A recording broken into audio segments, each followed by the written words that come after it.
Hey, Jerry Work from ProfitDig here.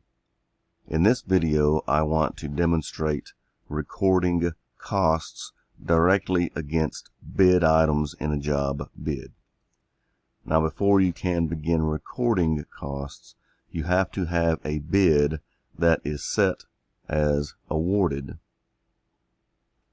ProfitDig free users are allowed up to 2 bids per project, and paid users are allowed unlimited. So you can create as many bids as you want, but before you can begin recording costs, you have to set one of those bids as awarded.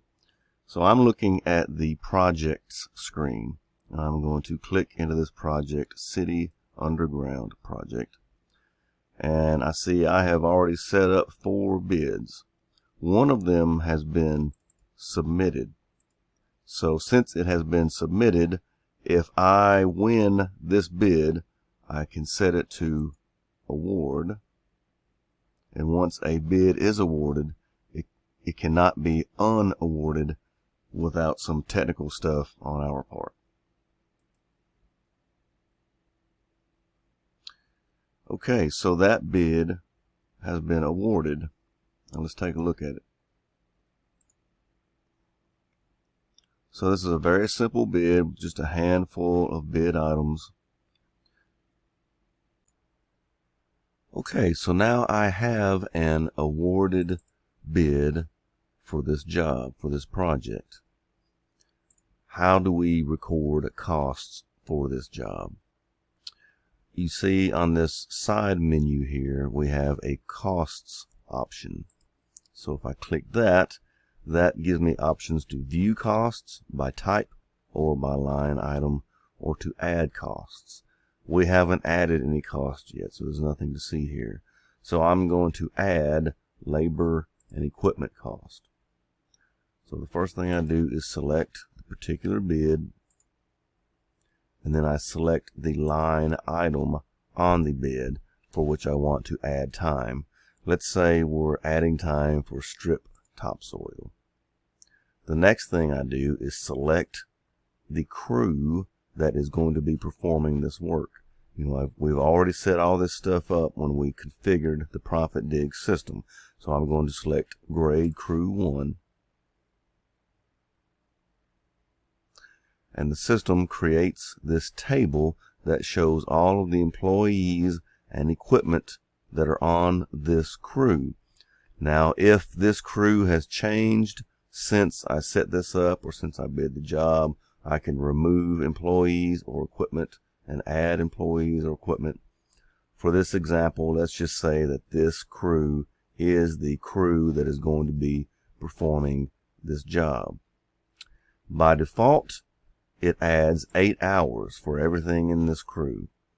Let's say on this day we didn't work 8 hours, maybe we worked 6 hours. Maybe we got rained out in the afternoon. I can update hours, and that updates everything in the entire table. So once all of this information is correct, or I can also do like this, I should show this. Say operator 3, say this guy had to go home and only worked 4 hours. You can customize each one of these to make sure that the information is correct. So once all of this is correct, I click submit. And so those costs have now been added to this project. So let's say I want to view costs by line item.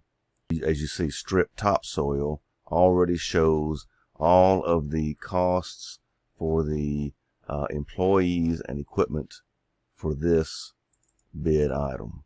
This is the information we just added to the system. As you see, everybody has 6 hours except for this one guy here who we set to 4 hours. And here's our total for each of these units of work. And so that's it. If you do this every day, your system will be up to date and your information will always be accurate. So that shows you how to add employee and equipment hours. Let's say you have some material costs. We'll click material, select the particular bid, line item. Let's say this is import to fill. Okay. So when we set up the bid, we specified particular materials. In this case, we only have shot rock, so we'll just go with that. Now, if we wanted to add a material that had not been specified in the bid, you can also type in something here, whatever it is. For the time being, we'll just go with shot rock in tons. Let's say 10 tons at, I don't know, we'll say $25 a ton. If we had a note we wanted to add along with that, we could type that here. We'll just skip that, and now we'll click submit.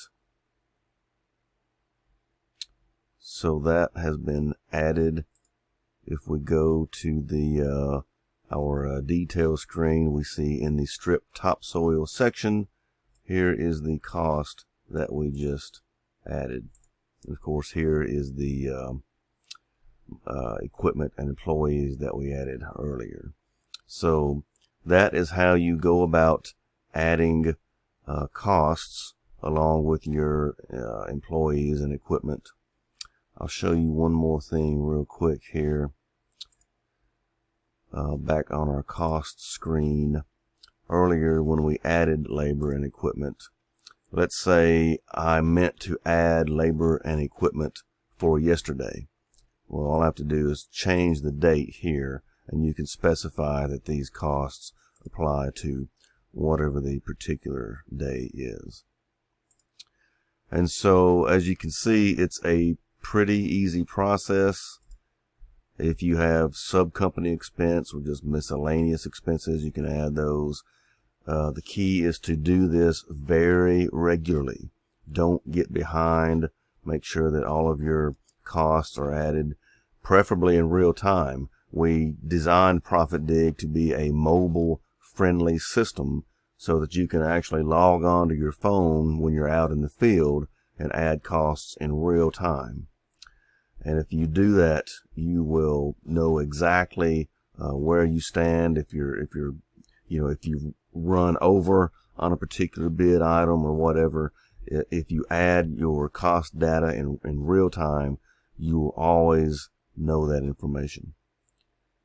So check us out online if you have any questions at ProfitDig.com or email us at info@ProfitDig.com. Thanks a lot.